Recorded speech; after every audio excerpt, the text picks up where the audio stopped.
안녕하십니까. 조선일보 경제부의 박사기자 방현철입니다. 여러분은 코인 정보 어디서 찾으시나요?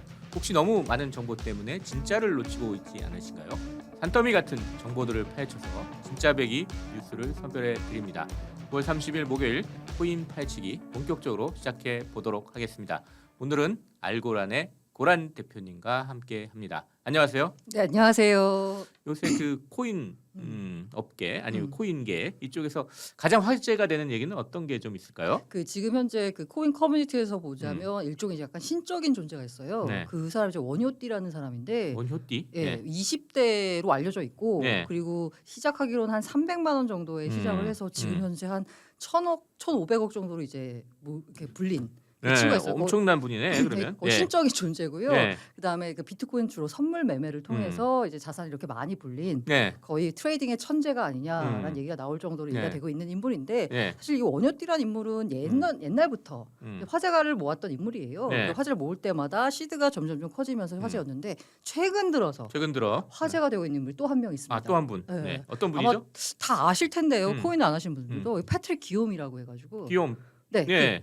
이거 뭐지? 스타크래프트. 맞아요. 스타크래프트의 그 엄청난 화제. 네, 맞습니다. 그 선수죠. 예. 이분이 제가 이제 소식을 최근에 업데이트하기 전에는 제가 알았던 소식이 뭐냐면 네. 약간 뭐랄까 조금 약간 친구 사기를 좀 당해가지고 네. 상당히 경제적으로 좀 곤란하다라는 얘기가 뭐 어려웠다는 얘기도 저도 얼핏 들은 것 네네네. 같기도 해요. 예. 근데 최근에 이 커뮤니티에서 떠도는 그 얘기는 뭐냐면 이 기욤이 비트코인이 한 80만 원 정도 할 때 사서 60, 70배, 100배 가까운 수익을 올려서 지금은 현재 경제 생활을 안 해도 네. 충분히 잘 먹고 잘 살 수 있도록 부인에게 예. 일하지 않아도 돼 괜찮아라고 얘기했을 정도로 모든 와이프들의 아주 그 표상이 되는 그런 분이군요. 그러니까 경제적 자유를 잃었다라고 합니다. 예. 그래서 저도 이제 얘기를 전해 듣기로는 이분이 처음에 비트코인에 대해서 어떻게 투자했냐라고 보면 어떻게 보면 이게 게이머도 일종의 컴퓨터랑 굉장히 친한 사람들이잖아요. 네, 그렇죠. 그래서 자기 친구들 중에 이렇게 이제 컴퓨터랑 친하고 게이머도 있고 하다 보니까 이 사이버 도박 쪽으로 약간 되게 이렇게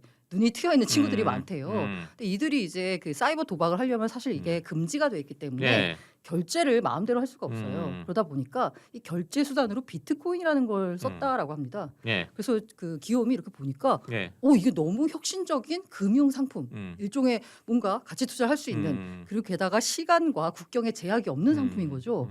그래서 80만 원대부터 사가지고 꾸준한 믿음을 갖고 보유해가지고 6, 80배 수익을 올리면서 투자의 귀재로 거듭나면서 네. 경제적 자유를 이룬 모든 코인러들이 희망하는 그 인물이 된 거죠. 그 좀 라떼식으로 얘기하면 인생사 세옹지마다 그래가지고 그렇죠. 어떻게 될지 모른다. 뭐 그런 얘기를 또 들리기도 하네요. 요런 일들이 좀 더 앞으로 네. 우리 주변에 일어날지 맞아요. 좀 알아봤으면 좋겠습니다. 그래서 이게 혹시라도 우리가 간과하게 이렇게 그냥 지나칠 수 있는데 뭔가 어떤 그 저평가된 그 자산의 가치를 발견할 수 있는 눈은 이런 걸 어디서 기를 수 있느냐? 바로 코인 파헤치기에서 기를 수 있다. 네. 라는 얘기를 시작해 보려고 합니다. 고란 대표님 그래가지고 오늘 키워드 3가지 네네. 코인 시장의 키워드 3가지 준비해 오셨죠? 그렇습니다. 예, 어떤 거 준비해 오셨나요? 첫 번째 우리나라 얘기인데요. 거래소가 드디어 빅4 체제로 완전히 개편이 됐습니다. 예. 두 번째는요. 중국 때리기 알고 있는데요. 이게 의외의 나비 효과를 일으키고 네. 있습니다. 중국 때리가 중국 때리는 건 아니고 중국이 코인을 때리는 때리죠. 거죠. 네네네. 예. 근데 이게 코인 시장에 나비 효과를 불러오고 있습니다. 과연 네. 어떤 나비 효과인지 알아보도록 하고 있고요. 예. 자, 9월은 주식도 그렇고 코인도 그렇고 역사적으로 별 재미가 없던 시장이었습니다. 네. 그런데 10월은 역사적 통계적으로 봤을 때 괜찮아요. 자, 10월 기대감, 약속의 10월이 다가오고 있습니다. 네, 코인 시장에도 좀 좋은 일이 일어날 것 같다. 뭐 이런 얘기를 해주신 것 같습니다. 그럼 첫 번째 키워드부터 한번 들어가 보죠. 첫 번째 거래소 빅4 체제도 그 가상 자산 이제 신고. 네, 맞아요. 특급법에 거래소 따라서 이제 신고가 이제 다 드디어 끝났죠. 끝났습니다. 예. 아마 네. 전화 그렇고 이수호 부사장도 그렇고 와가지고 이 얘기 너무 많이 했을 거예요. 네. 특급법. 네. 드디어 특급법 시행 유예일인 9월 24일이 지나서요. 25일부터 본격적으로 시행이 되기 시작했습니다. 특급법으로 말하자면 일단 등록을 해라. 가상자산 사업을 하고 싶으면 등록을 해라라는 네. 건데요. 가상자산 사업자 같은 경우에는 수탁업자도 있어요. 이거는 사실 일반인들 입장에서는 그닥 뭐 이들이 뭐 하는 데인지 잘 몰라도 뭐 상관없습니다. 우리 일반인들은 관심 있는 게 거래소가 맞습니다. 몇 개나 살아남느냐 이게 네. 관심사였는데요. 결과적으로 29곳이 살아남았고요. 이 음. 가운데 4곳만 원화 거래가 가능한 실명 계좌를 받았습니다. 네. 나머지 25곳에서는요. 앞으로는 원화 거래는 할 수가 없고요. 코인 마켓만 운영하기 때문에 코인으로만 거래할 수 있습니다. 코인 마켓은 우리 방송에서 여러 번 얘기했지만 코인과 코인 간의 거래만 할 수 있는 네. 거죠. 그러니까 우리 저 원화를 가지고 코인을 맞아요. 사거나 팔고 뭐 이거는 못 하고. 그런 비유를 제가 드니까 이해를 잘 하시더라고요. 음. 예를 들면은 빵집이 A, B, C, D, E, F 이렇게 여러 개가 있는데 네. 이 빵집에서 옛날에 특근법 시행 전에는 돈을 들고 가서 빵을 살 수도 있고 네. 식빵을 들고 가서 내가 원하는 크로와상이랑 바꿀 수도 있었어요. 네. 그런데 이제 이 25개의 빵집은 현금은 돈을 들고 가서 빵을 살 수가 없습니다. 저기 그 현금을 들고 와서 식빵을 살 수 있는 업비트라는 거래소에 가서 식빵을 산 다음에 이 식빵을 들고 가가지고 내가 좋아하는 크로와상 머핀이랑 바꿀 수 있는 거예요. 네. 자 이렇게 되니까 딱 들어보셔도 되게 불편하네. 네, 엄청 불편할 것 같은데요. 네. 이러다 보니까 이게 이제 통과되고 난 다음에 음. 이 아까 제가 말씀드린 코인 마켓만 운영하는 거래소의 거래량이 급감했습니다. 예를 들어서 고팍스 같은 곳에는요. 네. 처음에 그 특근법 시행 전에는 한 1,000억 원대 거래량을 갖고 있었고 네. 그러다가 이제 점점 다가오면서 줄어들다가 네. 제가 특근법 시행 그 다음 날 이튿날인 음. 토요일 날 음. 25일 날 거래량을 봤더니 한 30억 규모로 줄었더라고요. 네. 그 다음 날 20억 규모로 줄고 음. 점점점 줄어들고 있어요. 네. 그나마 고팍스가 이 정도인데 음. 이 이른바 코인빗이라고 한때는 거래량 3등을 찍었던 거래소입니다. 네. 근데 이게 제가 제 눈을 의심했습니다. 일단은 그 거래량을 볼 수 있는 사이트가 코인마켓캡과 코인게코라는 사이트가 있거든요. 네. 코인게코에서는 이거 집계를 안 하더라고요. 이 코인빗에 음. 거래량 집계를 안 하더라고요. 그래서 코인마켓캡으로 갔더니 거래량이 얼마로 찍혔는지 아세요? 24시간 거래량이 얼마인데요? 24시간 했는데. 저 이렇게 뭐 예. 숫자가 잘못 찍혔나라고 84달러. 정말 얼마 안 되네요. 10만 원도 안 되는 10만 원도 거죠. 안 되는 저기 코인이 거래됐네요. 그러니까. 여기 예. 거래소가 한때는 거래량이 국내 3위였거든요. 음. 업비트 빗썸에 이어서요. 예. 근데 이렇게 지금 거의 다 망하기 때문에 음. 지금 현재 25곳이 영업을 한다라고 하고 있지만 빨리 실명 계좌를 받아서 원화 마켓을 열지 않는 이상 거의 문을 닫지 않을까라는 느낌입니다. 그럼 결국 그 거래소 빅4 체제로 이제 네. 될 것 같은데, 그러니까 업비트, 빗썸, 코인원, 코빗 이렇게 네 개로 정리가 될 가능성이 상당히 높네요. 맞습니다. 네. 게다가 아까 제가 예. 거래량이 적다라고 했잖아요. 그래서 이 거래량이 적은 코인 가운데 그 해당 거래소에만 있는 코인들 있잖아요. 네. 그 코인을 사려면 이제 그 거래소로 가야 되니까 음. 약간의 불편함, 식빵을 사서 들고 가서 크로와상이랑 바꾸는 약간의 불편함이 있지만 내가 정말 크로와상 먹고 싶다라고 하면은 그렇게 할 수 있잖아요. 근데 문제는 뭐냐면 이 그 코인을 사는데요, 이 스프레드라고 표현하거든요. 예를 들면 어떤 사람이 나는 이걸 100원에 팔고 싶어 하는데 이걸 사고 싶어 하는 사람이 대충 한 99원쯤에 사고 싶어라고 네. 하면 이 스프레드가 이- 붙었다라고 예, 하잖아요. 거래가 일어나겠죠. 맞아. 좁아야지. 예. 근데 제가 팔자의 맞아요. 코스가 좁아야지. 근데 이 고박스를 보니까 한 70개 정도 코인이 상장돼 있는데 어떤 코인의 경우에는 예를 들어서 비유하자면 팔려는 사람이 100원에 판다라고 내놨어요. 근데 사자는 사람의 매수 호가는 50원에 있습니다. 거래가 안 일어나겠죠. 일어나기가 되게 힘드네요. 그렇게 맞아요. 되면. 네. 그렇기 때문에 정말 이 25곳은 그야말로 절체절명의 위기 상황에 처한 거고요. 빨리 뭔가 대책을 취하지 않는 이상 시장에서는 자연스러운 도태 과정을 겪을 것 같고 시장은 살아남은 4곳 위주로 재편이 더 확실하게 될 것 같습니다. 남은 25개들도 저기 뭡니까 은행에서 실명 계좌를 받으면은 이제 원화 거래를 할 수 있는 거죠. 그러니까 네. 그 언제 받을지는 현재로서는 약간 뭐 약간 의무시되지만 하여튼 받으면 거의도 가능한 이제 그런 일단은 상태죠. 후오비 코리아와 고팍스 정도가 예. 빨리 연내로 받겠다라면서 의지를 불태우고 있거든요. 근데 이거는 거래소의 입장인 거고 은행의 네. 입장은 또 어떨지 모르기 때문에 지켜봐야 될 것 그 같습니다. 부분은 좀 더 지켜봐야 되겠네요. 예. 그리고 예. 이게 이제 이거는 사실 일종의 뭐랄까 첫 번째 발이었고요. 네. 특근법 특근법 개정안이 이제 시행이 되는 거고 네. 그럼 시행령 밑에 법 밑에 우리나라 법률체가 밑에 명령이라고 있잖아요. 네. 그래서 시행령 개정안이 국무회의를 통과했습니다. 네. 명령의 경우에는 국회에서 심의를 거칠 필요가 없고요. 의결을 그냥 국회에서 국무회의에서 의결만 하면 되잖아요. 여기에 보면은 시행령 개정안이 국무회의를 통과했는데 그 개정안의 주요 내용 중에 하나가 뭐냐면 거래소 사람은 그 거래소에서 거래하지 말라는 거예요. 이게 왜냐? 뭔가 이렇게 부당하게 이득을 그 정보를 취해가지고 부당 이득을 올릴 수 있잖아요. 네. 예를 들면 어떤 코인을 조만간 상장해요. 그럼 그 코인을 미리 사놓다가 상장을 하게 되면은 보통 상장을 하게 되면 이른바 가격 펌핑이 오거든요. 그때 딱 팔아가지고 사익을 취할 수 있는 이런 그 우려가 있잖아요. 그래서 아예 하지 못하도록 예전에는 거래소 내부의 기준으로 내부 기준으로 해가지고 야 직원들은 거래소에서 거래하지 말아라라고 했었는데 아예 그냥 명령으로 해가지고 딱 나온 거예요. 하지 말라고. 시행령에 네. 이제 그렇게 그리고 나왔다 이런 네 얘기죠. 그리고 눈에 띄는 것 중에 하나가 뭐냐면 그 거래소의 그 임원이나 아니면은 거래소의 대주주 등등 있잖아요. 요 사람들과 관련된 뭐 사촌인의 혈족, 친족, 기타 등등 여러 뭐 특수관계자, 이해관계자인이 있을 거 아니에요. 네. 아니면 지분을 30% 이상 보유했다거나 이런 경우에 요 이해관계가 있는 회사에서 발행한 코인을 그 거래소에 상장할 수 없습니다. 이게 약간 문제가 될 수도 있어요. 왜냐하면 그 페이코인의 사례가 약간 그런 경우가 있거든요. 네. 갑자기 업비트가 페이코인을 워낙마켓에서 상장 폐지를 시키자 이제 일각에서는 야 이거 바로 이 특근법 시행령 개정안 요 규정 때문에 그런 거다라고 했어요. 왜냐하면 그 페이코인을 발행한 그 모회사 다날이라는 모회사의 네. 그 자회사의 그 벤처 투자 조합이 어떻게 거쳐가지고 두나무 지분을 약 한 1에서 2% 정도 보유하고 있거든요. 네. 근데 그렇게 되고 나니까 이 페이코인이 그러면 이 업비트와 두나무와 뭔가 관계가 있는 거 아니냐 그래서 폐지한 거 아니냐 하는데 제가 아까 말씀드린 대로 뭐 친인척이나 아니면 사촌인의 혈족 뭐 기타 등등이 있는데 아니면 지분을 30% 이상 보유하고 있거나 근데 거기에 보면은 상당한 영향력을 행사할 수 있는 자라는 규정이 있어요. 네. 여기가 애매한 거예요. 지분이 1% 2%밖에 안 되지만 상당한 영향력을 행사할 수 있다라고 금감원이 판단을 하면 금융당국이 폐지를 시켜야 되는 거예요. 혹시 그것 때문에 사전적으로 폐지를 시킨 거 아닌가라는 이제 그 해석이 나왔었는데 제가 업비트에 물어보니까 그거 아니다. 다른 이유 때문에 워낙마켓에서 폐지한 거다. 네. 만약에 그런 이유 때문이었다면 비트마켓에서도 폐지를 했겠지라고 하더라고요. 맞아요. 근데 이게 만약에 이제 통과가 되면서 사실 문제가 진짜 되고 있는 건 빗썸에 상장한 위믹스라는 코인입니다. 네.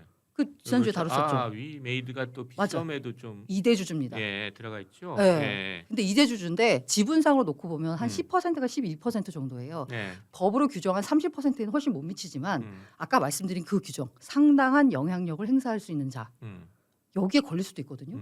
이대주주면 10% 정도 보유한 그러면 최악의 경우 금융당국이 이렇게 판단했다라고 하면 위믹스는 빗썸에서 상장 폐지가 되는 일이 벌어질 수도 있는 거예요. 이게 이제 어떻게 영향을 미칠지는 사실 금융당국의 명확한 입장이 나오지도 않았고 상당한 영향력이라고 할 수 있는 해석의 여지가 굉장히 넓은 네. 이런 구절 때문에 정확히 어떤 일이 벌어질지 모르겠지만 이런 가능성이 있다라는 부분은 염두를 해 두셔야 될 것 약간 같습니다. 리스크 요인이 있다는 걸 좀 알고 있어야 되겠네요. 네, 맞습니다.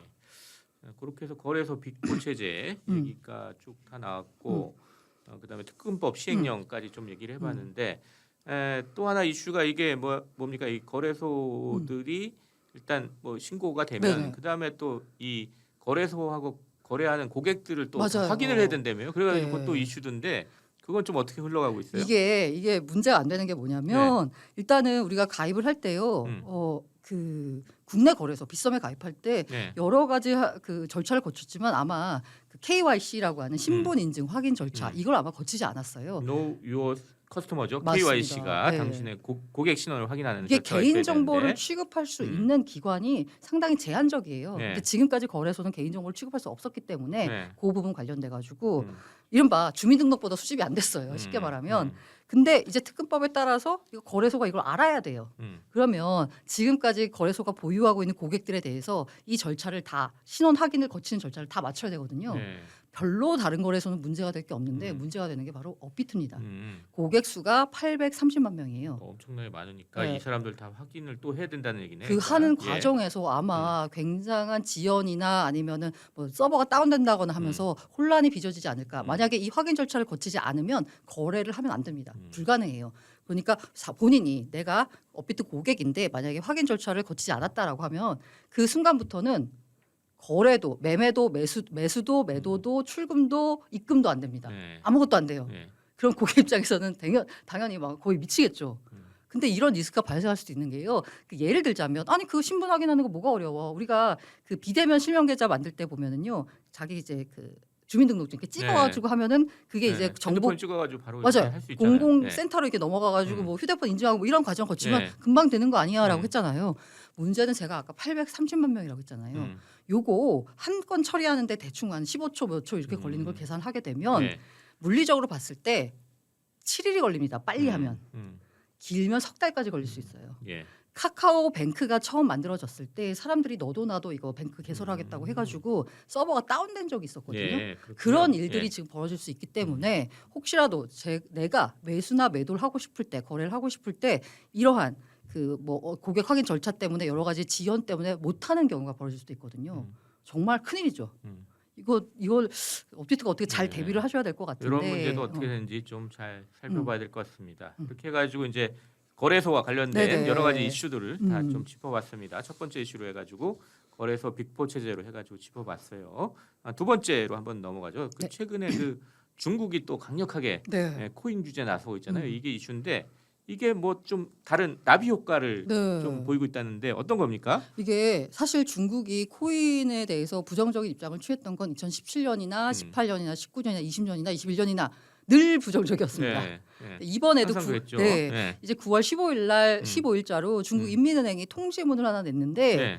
쉽게 말해서 코인 무조건 절대 금지 거래도 안 되고 채굴은 도태돼야 될 산업이고 만약에 하다 걸리면 기소될 수도 있고 외국인이라도 뭐 이런 굉장히 강력한 조치들이 나왔어요. 네. 기존과 달라진 입장은 없지만 이번에 달라진 게 뭐냐라고 보면요.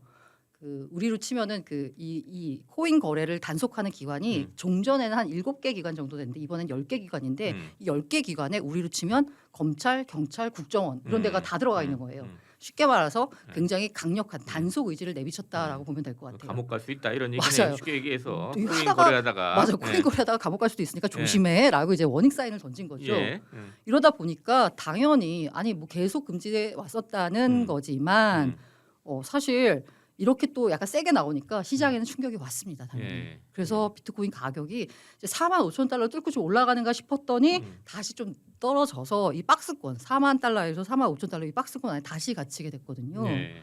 그런데 이렇게 돼가지고 이제 가격이 떨어지고 비트코인 가격 떨어지니까 다른 알트코인 가격도 사실 다 비실비실하고 야 또 많이 떨어지는 거 아니야 중국 때문에라고 해서 다들 걱정을 하고 있었는데 이러면서 이제 하지 말라고 하니까 이른바 이제 거래소들 있잖아요. 중앙화된 거래소. 후오비, 바이낸스, 비트마트, 비키 뭐 이런 거래소가 우리는 중국인들 안 받겠다. 중국 시장에서 철수하겠다. 이러고 나왔어요. 시장이 되게 분위기 안 좋잖아요. 중국 근데- 사람들 이제 아예 거래를 못 하는 거예요? 그런 거래를? 근데 이상하게 하나는 딱 한 군데는 너무 거래량이 갑자기 폭증을 했습니다. 제가 어디에서 거래량이 폭증했을까요? 어디예요? 이게 바로 이 덱스라고 할 수 있는 탈중앙화 거래소, Decentralized Exchange인데 이 덱스 가운데 아마 많은 여러분들이 아시는 대표적인 덱스는 유니스왑일 거예요. 근데 그 유니스왑은 현물 거래소입니다. 내가 비트코인을 이더리움으로 바꾸고 뭐 이런 현물 거래소예요. 근데 이 현물 거래소 말고 이 덱스 중에 탈중앙화 거래소 중에 선물 거래소가 있습니다. 네. 여기가 바로 DXDY라는 거래소인데 이러다 보니까 이게 사실 이더리움 체인 위에서 올라가게 되면은 거래할 때마다 수수료가 굉장히 많이 나오잖아요. 이 DYDX는 그 레이어 2라고 해서요. 약간 그 수수료를 굉장히 싸게 쓸 수 있고 속도도 빨리 그 처리할 수 있는 그 기술이 있어요. 이더리움 체인 위에 올라가는 이 기술을 적용을 하게 되면 굉장히 싸고 빠르게 거래를 할 수가 있거든요. 그래서 덱스의 선물 거래소가 이제 가능한 구조가 됐고요. 그래서 처음 나온 게 대표적인 게 DYDX인데 여기 거래량이 갑자기 폭증했습니다. 왜? 중국 사람들이 약간 이렇게 특성상 굉장히 이게 선물 시장 좋아하거든요. 네. 그냥 많이 먹을 수 있으니까 한 번에. 근데 이걸 막아버렸어요. 못 하겠어요. 그러니까 대안을 찾기 시작합니다. 탈중앙화 거래소는 그야말로 탈중앙화되기 때문에 KYC 안 합니다. 그러니까 내가 중국인인지 아닌지 알 수가 없어요.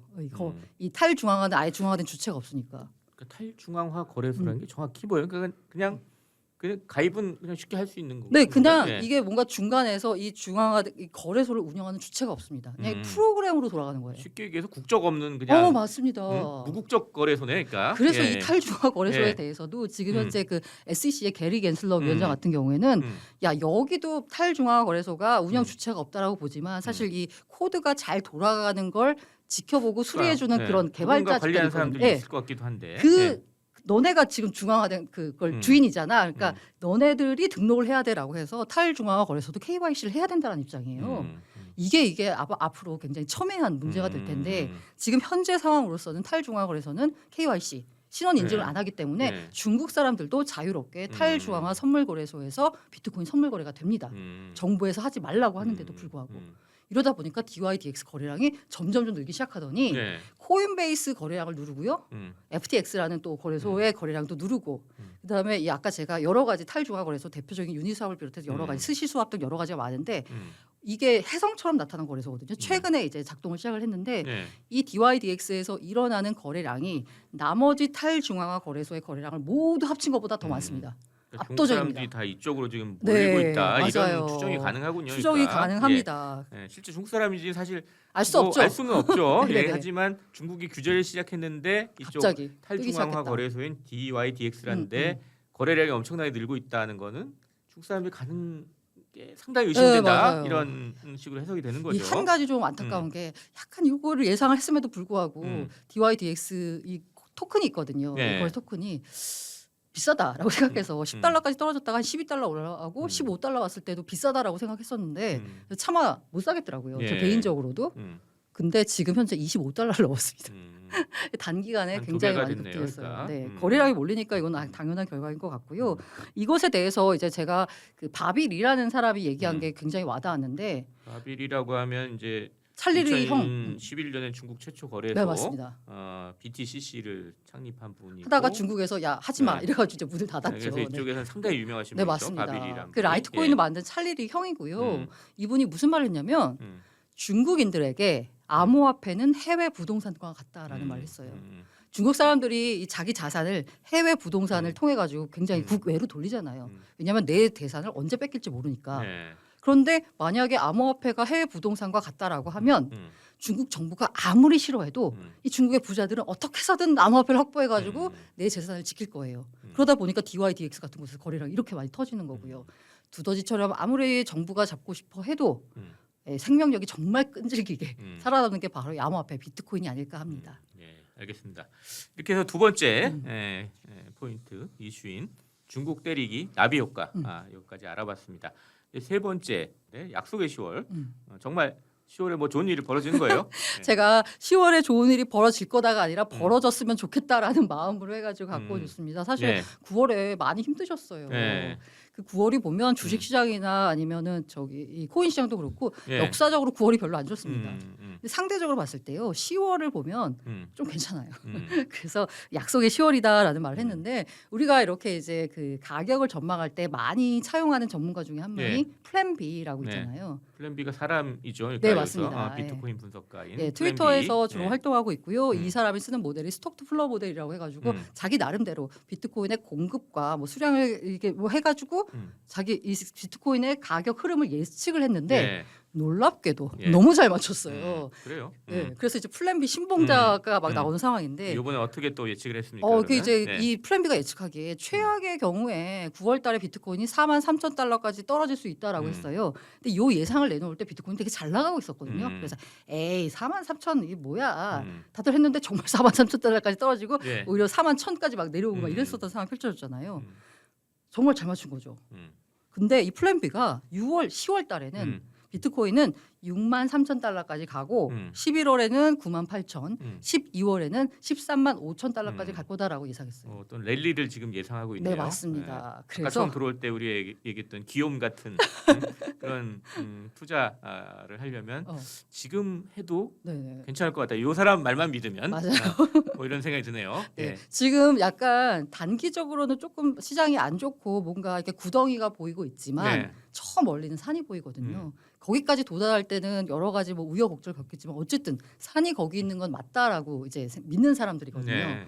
그렇기 때문에 우리 9월 좀 힘들었지만 10월은 좀 기대를 해볼 수 있지 않나. 제가 약간 일종의 바램을 네. 담아가지고 키워드를 갖고 네. 와봤습니다. 아무리 쪽집게라도 이분 말만 믿을 수는 없잖아요. 네. 네. 딴 그리고, 분들도 네. 뭐 좀 얘기해요. 네. 아까 말씀드린 그 바비리가 한 인터뷰 중에 그 중국 사람들이 암호화폐를 어떻게 생각하느냐에 더해서 또 한 얘기가 뭐가 있냐면 네. 비트코인이 지금 사상 최고치를 향한 포모 랠리가 이루어지고 있다. 20만 달러 이상 가능하다라고 전망을 했어요.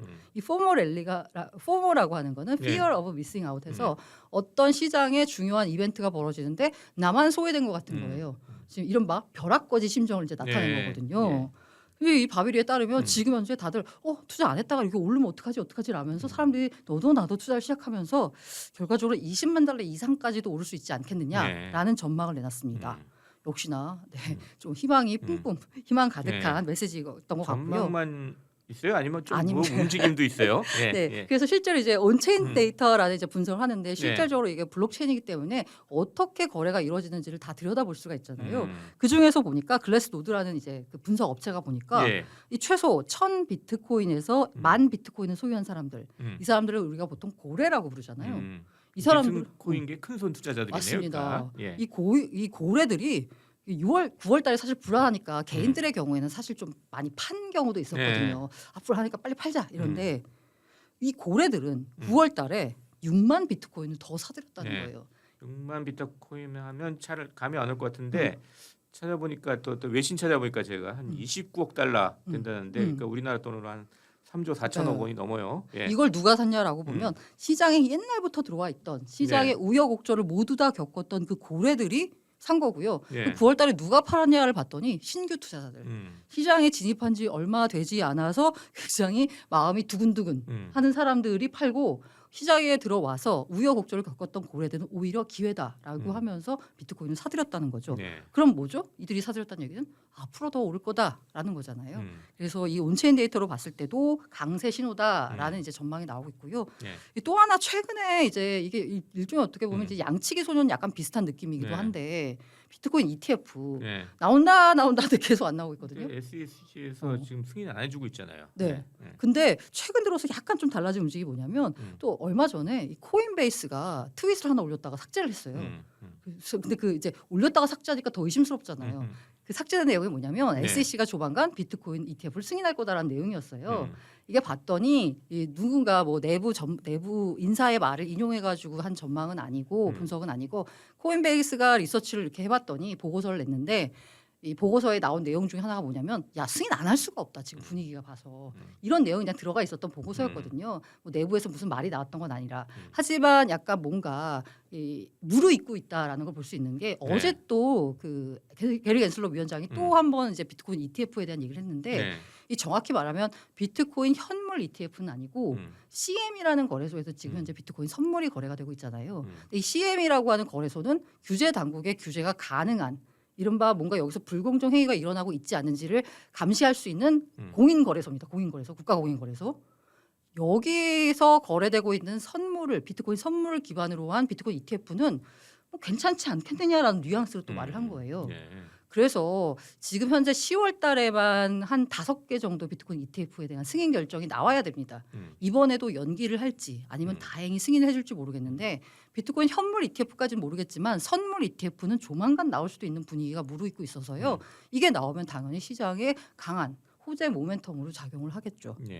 그리고 마지막으로요. 기술적인 얘기인데요. 탭 루트 업그레이드가 11월 달에 이루어집니다. 이거 기대감에 또 오를 수도 있다라는 건데 탭 루트 업그레이드는 지난 이제 2017년에 진행됐던 세그윗 이 업그레이드 이후 4년 만에 이루어지는 대규모 업그레이드인데 말이 어렵죠. 말이 어려운데 그냥 쉽게 말해서 뭔가 비트코인이라는 블록체인이 기능이 좋아진다. 더 선진화된다라고 했어요.